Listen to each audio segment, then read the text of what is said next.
Buenas noches. Los saluda Aurelio Ramos. Estas son las noticias y vamos a los titulares. Banco de México busca meterse en política económica, señala López Obrador. Llegó a nuestro país el nuevo embajador gringo. Centenar y medio de artistas latinos se solidarizan con migrantes en Estados Unidos. Defiende el Consejo de la Judicatura Federal al juez del caso Rosario Robles. Murió quien fuera un auténtico ídolo del boxeo, Mantequilla Nápoles. Estos son los detalles de la información. El presidente López Obrador dijo que la Junta de Gobierno del Banco de México busca meterse en el manejo de la política económica, algo que le corresponde al Ejecutivo. Amy Arriaga con los detalles.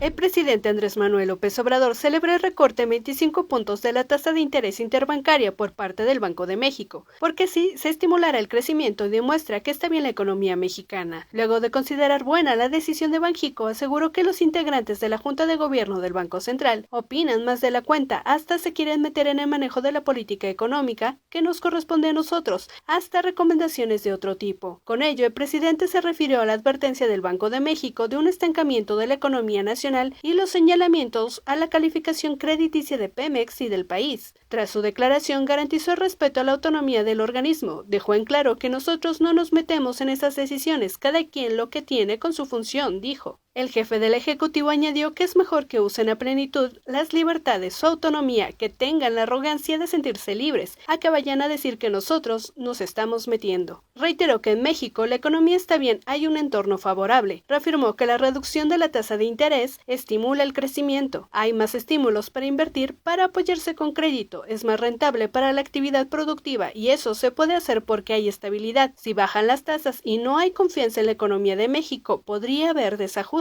Pero bajaron las tasas y no pasó nada, señaló López Obrador. Apuntó que frente a los pronósticos de recesión de la economía mundial y efectos negativos, el país cuenta con ventajas que mantienen la economía en buen rumbo, como el control sobre la inflación y la buena salud del peso mexicano. El mandatario detalló que pensamos que estamos bien, tenemos ventajas, es importante tener control de la inflación, que siga llegando inversión extranjera, que siga creciendo el comercio exterior, inclusive que tengamos el apoyo de los paisanos migrantes que envían muchos recursos como nunca a sus familiares. Para Crónica TV, Amy Arriaga.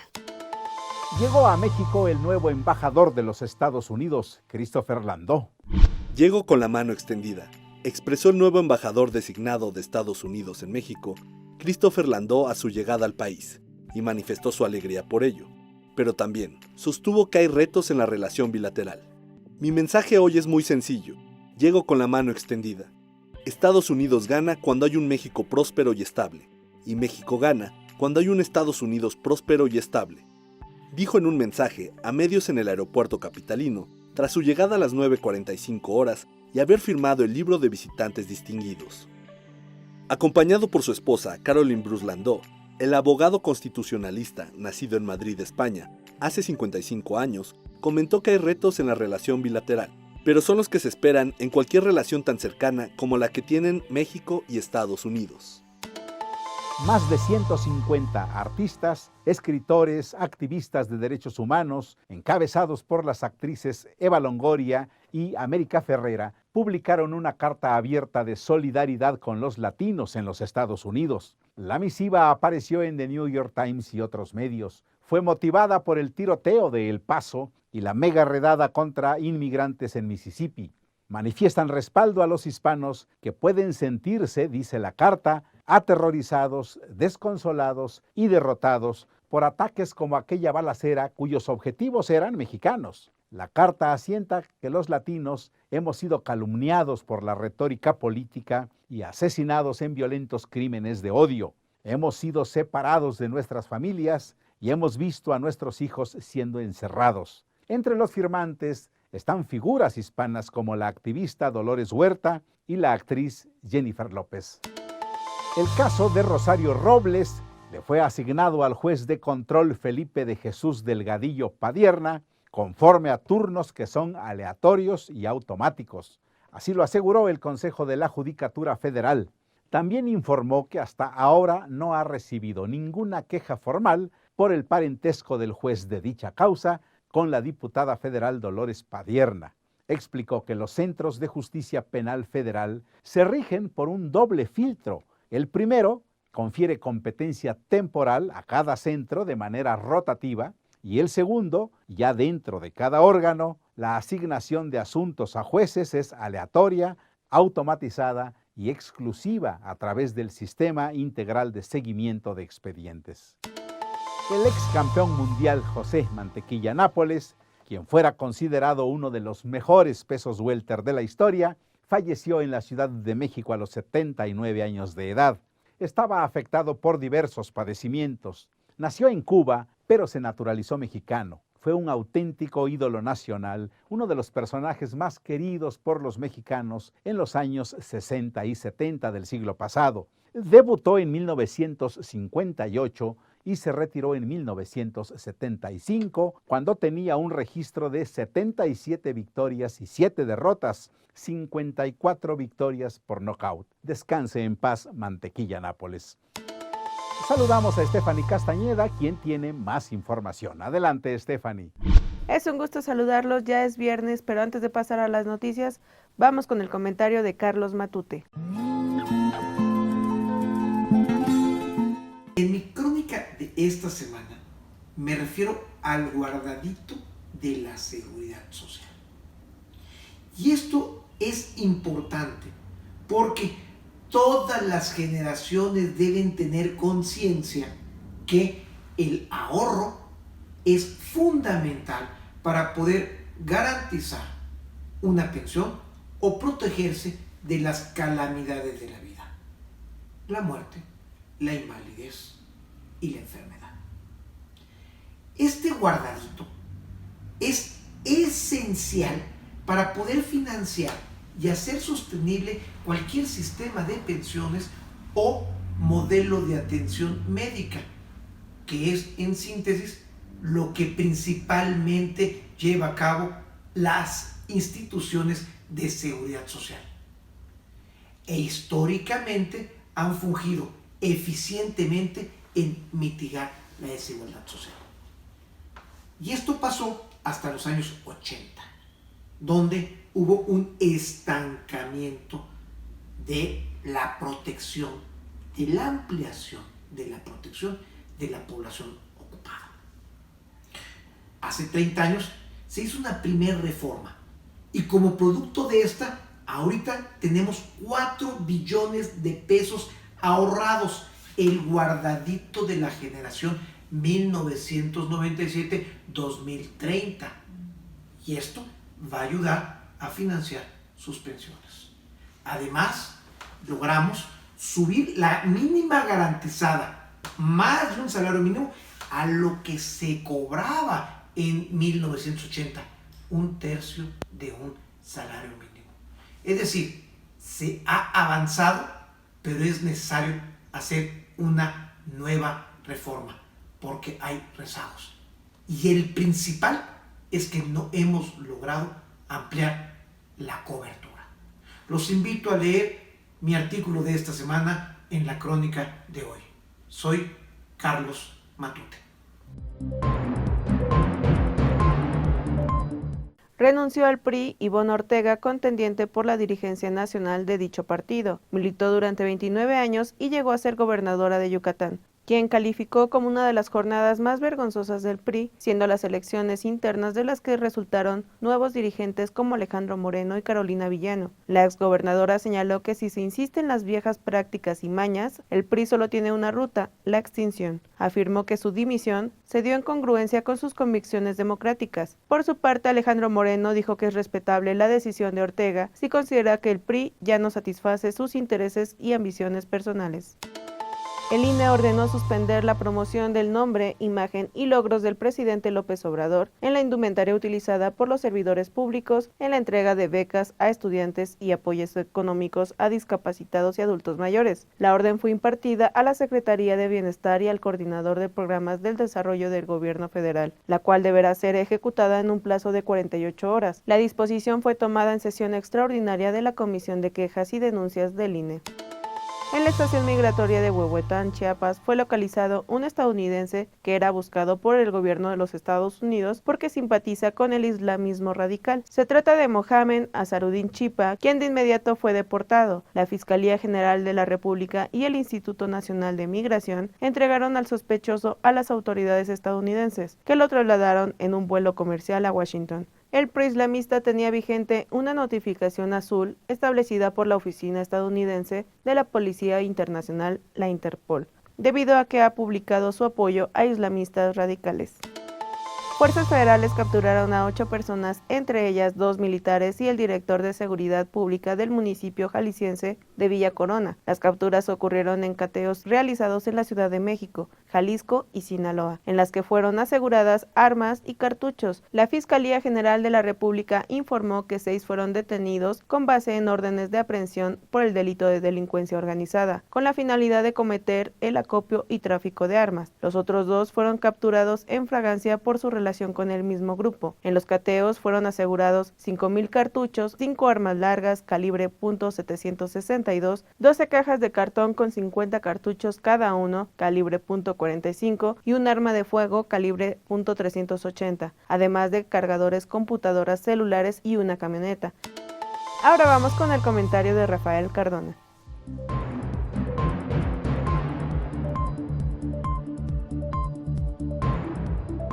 Hace algunos años, quizás usted lo recuerde, en el centro de la Ciudad de México, en la Avenida de los Insurgentes, se incendió la discoteca Lobo Hombo y murieron muchas personas, casi 40.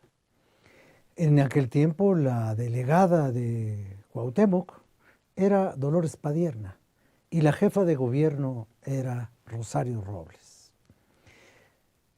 Como el crimen de imprudencia en el que murieron tantas personas era atribuible a deficiencias de la autoridad, el Partido de la Revolución Democrática, en el cual ambas militaran, organizó una defensa y una estrategia.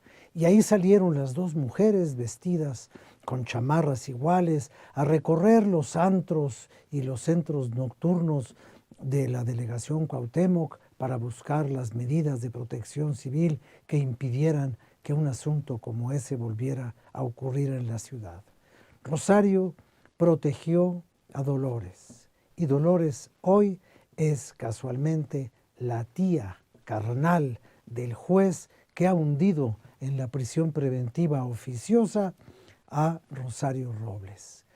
En la política los amores duran poco, las afinidades se extinguen, pero en la política, como en muchas otras cosas de la vida, solo hay algo eterno y es el odio. Y dicen que entre mujeres el odio puede ser todavía más acendrado, más corrosivo y más vengativo. Estaremos viendo un capítulo más de esa leyenda femenina. No lo sabemos, pero hoy Rosario está en la cárcel. Este es el humor en el cartón de Falcón. Descomunal el mazo del juez sobrino de la tía Patierna. Ahora vamos con la foto del día.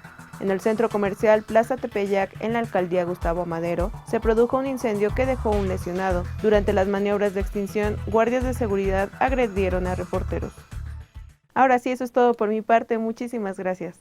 Gracias, Stephanie. Continuamos. Italia niega autorización de desembarco para 134 migrantes que llevan 2 semanas en alta mar. Al regreso del corte le hablaremos de este drama. A mí me parece muy importante que se celebre la inteligencia en un sentido amplio, de manera interdisciplinaria, a través del premio Crónica. Llegar a 10 años de un premio creo que es algo que guarda un significado profundo. Celebramos la 10ª entrega de los premios Crónica. Mientras otros llevan fobias a la portada, en Crónica damos una información equilibrada, con las voces y las noticias que interesan. Por México, en Crónica cumplimos 20 años haciendo llegar día con día la noticia hecha diario.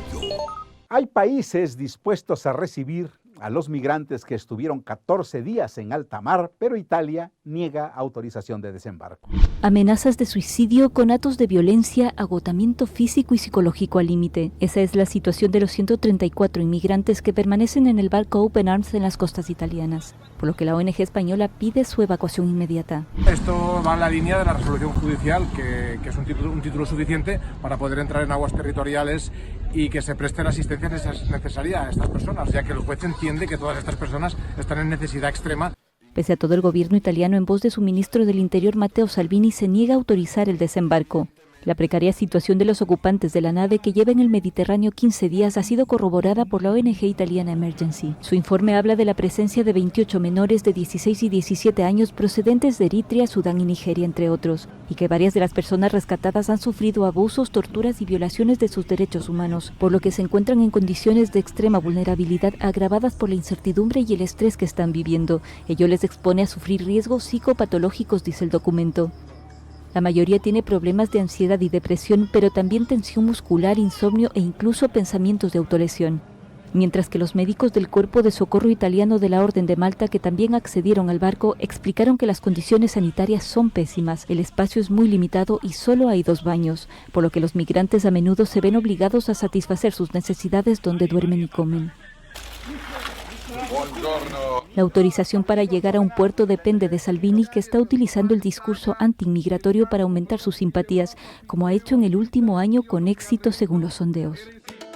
En Zimbabue, el gobierno prohibió las protestas de la oposición, pero manifestantes de todos modos salieron a las calles. Una serie de enfrentamientos entre manifestantes y la policía se registraron este viernes en Harare, capital de Zimbabue, tras las protestas contra el gobierno derivadas del recrudecimiento de la crisis económica que vive el país. La llamada Marcha por la Paz, convocada por el Movimiento por el Cambio Democrático, el principal partido opositor de Zimbabue, fue reprimida por los cuerpos de seguridad, argumentando que no tenían luz verde, un requisito legal previo para su celebración. Por ello, la policía actuó con dureza e hizo uso del gas lacrimógeno para dispersar a los manifestantes que salieron a las calles a desafiar la prohibición. Tras la incursión policial en las calles de la capital, se vive un clima de tensión y existe el riesgo de que se desate la violencia, como ya ocurrió a principios de año con otras manifestaciones antigubernamentales que fueron duramente reprimidas. Las manifestaciones de este viernes fueron convocadas en protesta por la fallida gestión gubernamental que ha propiciado una profunda crisis económica en el país, donde la tasa interanual de inflación se mantiene cerca del 200% y los ciudadanos tienen dificultades para adquirir productos básicos. El pasado 8 de agosto murió la premio Nobel Toni Morrison. De ella nos habla Trazos y Renglones.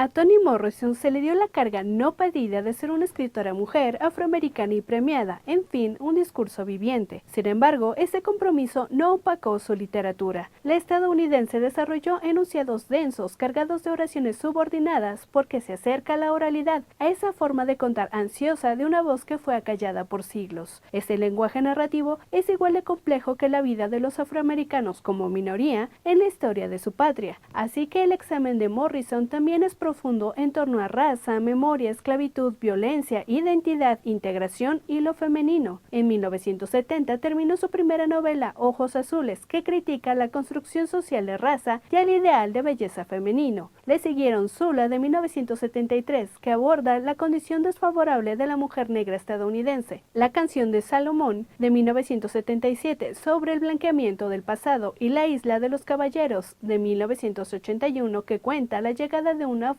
a una isla. Su novela más celebrada llegó en 1987, Beloved, que refiere a la brutalidad del esclavismo. Se basa en la vida de Margaret Garner, quien se fuga de la esclavitud para vivir libre en Ohio. Otros temas ocuparon sus libros, como la música del renacimiento de Harlem en Jazz de 1992. El fracaso de la reconstrucción tras la Guerra de Secesión se plasma en Paraíso de 1997. Mujeres hablan sobre su amor por un mismo hombre en Amor de 2003. Narra la esclavitud pero antes de la independencia en Una bendición de 2008. El choque entre un veterano de guerra de Corea y la segregación racial es contado en Volver de 2012. Y finalmente, la carga con que nacen los niños afroamericanos se retrata en La noche de los los niños de 2015. De entre sus muchos libros, en Beloved se evidencia mejor los temas recurrentes de Morrison. Bajo el tratamiento de realismo mágico aborda el cuento de hadas, la feminidad, la oralidad, la maternidad, la violencia, la culpa, así como el peso de la responsabilidad no pedida. Toni Morrison concibió dilemas raciales dolorosos, pero al fin enunciados por una minoría que vivió sin voz,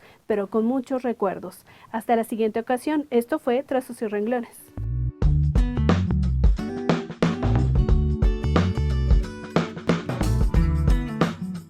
Repartidores de aplicaciones en la Ciudad de México establecieron un colectivo para velar por su seguridad. Nosotros lo hemos catalogado así, como una guerra. O sea, tienes que salir a las calles a luchar por regresar a tu casa. Así lo cuenta el repartidor Saúl Gómez, miembro del colectivo Ni un repartidor menos, configurado hace unos meses y que actualmente cuenta con alrededor de 1.200 integrantes en todo el país.